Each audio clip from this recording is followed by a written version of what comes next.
Lorsque ta destinée n'aime pas une chose, tu es appelé aussi à ne pas l'aimer. J'appelle cela un appel. Lorsque ta destinée n'aime pas quelque chose, tu es aussi appelé à ne pas aimer la chose. Lorsqu'on est un enfant, on aime les sucreries.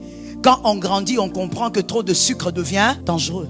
Pourquoi? Parce que la santé te dit c'est pas possible. Ça te détruit. Les choses que tu aimais quand tu étais enfant, mais la connaissance te fait comprendre que tu ne peux pas continuer avec. Sinon, avant 50 ans, tu risques de faire une crise cardiaque.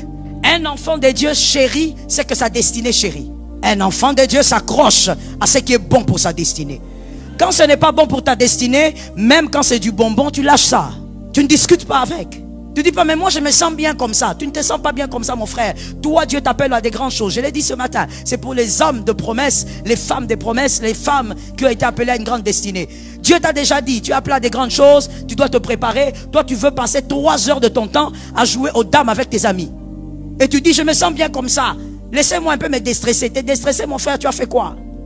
C'est comme quelqu'un qui est paresseux qui dit, je me repose. Tu ne te reposes pas, tu es paresseux. On se repose après un travail. Toi, tu ne te reposes pas, tu es dans la paresse. Celui qui a droit au repos, c'est celui qui bosse. Celui qui se déstresse, c'est celui qui a travaillé. Que Jésus te délivre.